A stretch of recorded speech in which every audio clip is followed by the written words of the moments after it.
We live in a world of high technology, where the distinction between man and machine grows increasingly blurred.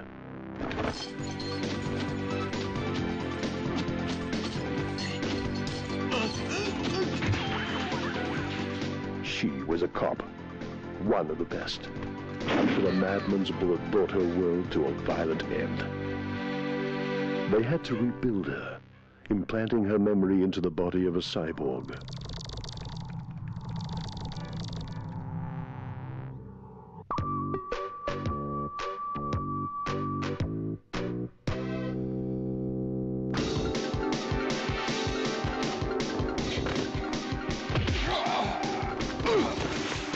Together with a team of the city's finest, her mission to track down a sadistic killer, a superhuman cyborg with a strength of 10 men.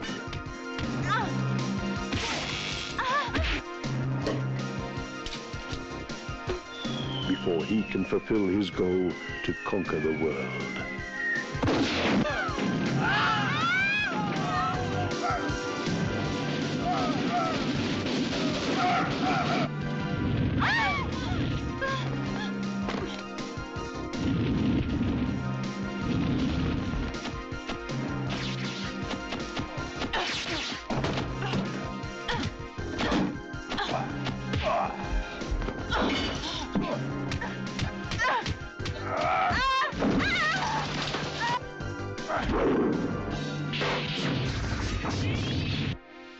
Robotrix.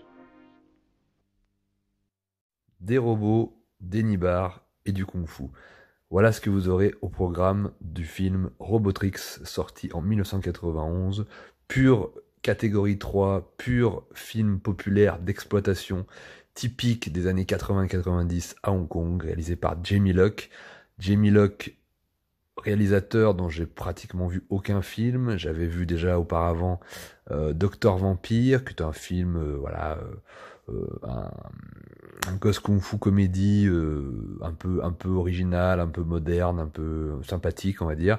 Mais sans plus, pour la petite histoire, Jamie Locke, pour que vous puissiez le reconnaître, pour les fans de Jackie Chan, entre autres, c'est le personnage de Rocky dans la comédie d'action Twin Dragons, donc de Tsui Hark et Ringo Lam avec Jackie Chan, pour vous voyez un petit peu sa tronche.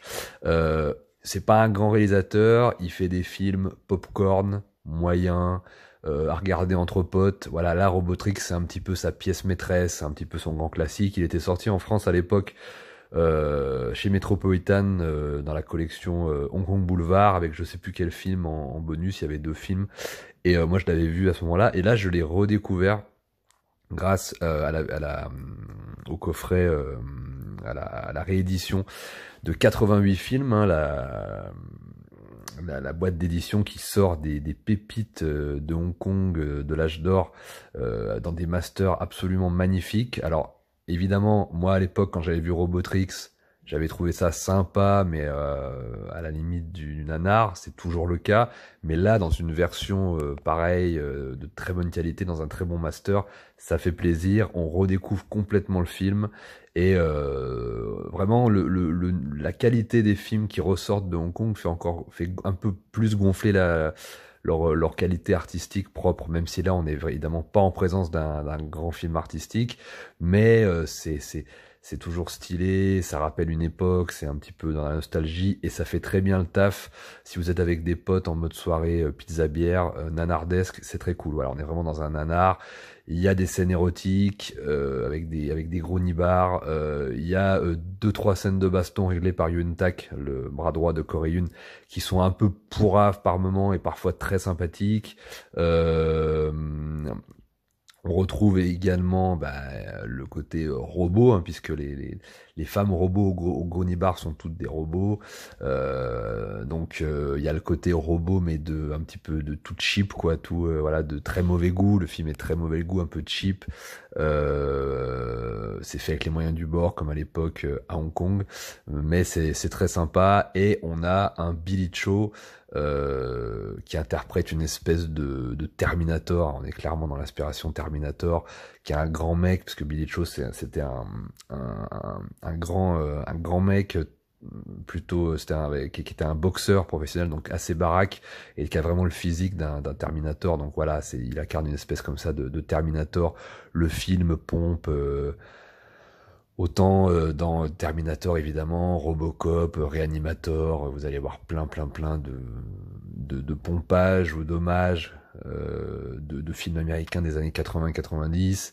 C'est toujours cool, c'est toujours frais. Au casting, on retrouve Amy Yip, l'actrice de Hong Kong au plus gros nibar, que vous avez évidemment adoré dans le chef-d'œuvre Sex and Zen. On retrouve dans un rôle de flic j'ai jamais vraiment aimé cet acteur, je l'ai jamais trouvé extraordinaire, David qui était un réalisateur américain d'origine chinoise qui avait fait un petit morceau de carrière à Hong Kong, qui est vraiment pas exceptionnel, qui joue un petit peu le flic sous fifre des héroïnes qui sont toutes les filles. L'actrice principale est interprétée par une japonaise qui a fait quelques films à Hong Kong mais dont j'ai totalement oublié le nom. Voilà, et puis vous retrouverez des trognes, des Kwan mythiques du cinéma de Hong Kong de cette époque.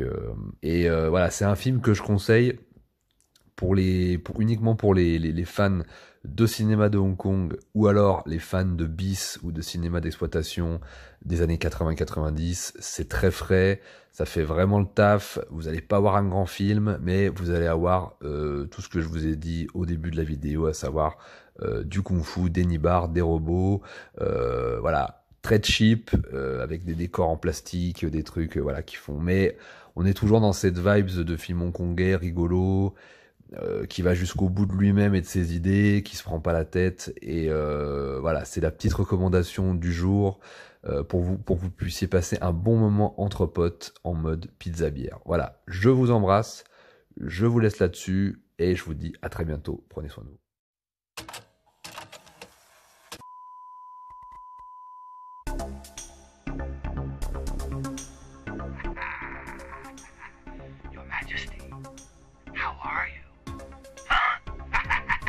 I know this man, Ryuichi Yamamoto. An evil scientist has gone one step too far. You won't have any other choice. Comes a love story, unlike any other. How can I be sitting here if I died? You died, and we transferred all your thoughts into an android. Golden Harvest presents the family adventure of the year. These 3 women will do anything to stop the bad guy. Who are you? I'm your nightmare.